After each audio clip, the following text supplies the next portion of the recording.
It's 2-Minute Tuesday, and today I'll show you how to cook ribs in the pit barrel cooker. And the best part is, we won't use any methods, foil, or apple juice. We'll just set it and forget it.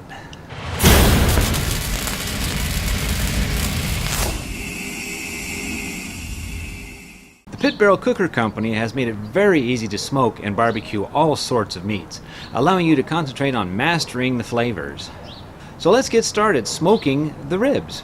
Begin by starting your pit barrel cooker 20 minutes before you are ready to put the ribs in. This gives it a chance to warm up and come to temperature and the coals to ash over. I find that allowing the coals to ash over, you get a cleaner, smokier taste. Rinse your ribs to remove any bone chips from the butchering process. I like to remove the membrane from the back of the ribs as well. Just push a butter knife under the skin and use a paper towel to pull it off. Now, using mustard sparingly, coat both sides of the ribs, then apply your seasoning liberally. I like to use bone-sucking sauce. It's my go-to spice for smoking ribs and seasoning other meats.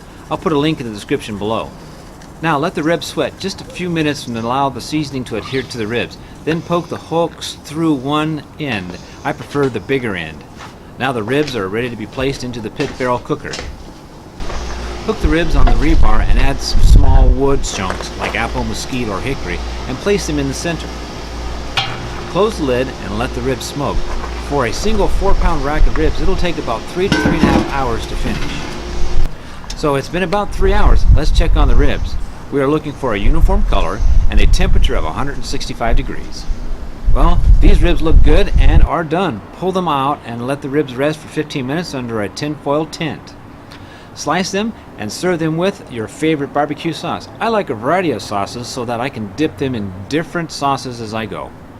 Well, there you have it. A rib recipe that is moist, tender, and tasty, and is easy to make, and there will be no leftovers. What is your favorite recipe for ribs? Let me know in the comments below. If I like your recipe, I'll feature it in an upcoming video. Help me get to 1,000 subscribers by liking and sharing this video with a friend and also subscribing to my channel. Since you are already there, go ahead and click that bell icon so that you can get notified of any updates. Let me know in the comment section below what was your favorite part of this video. And if you have any video suggestions, leave those in the comments as well. I'm Berlon Burch. I'll see you next time.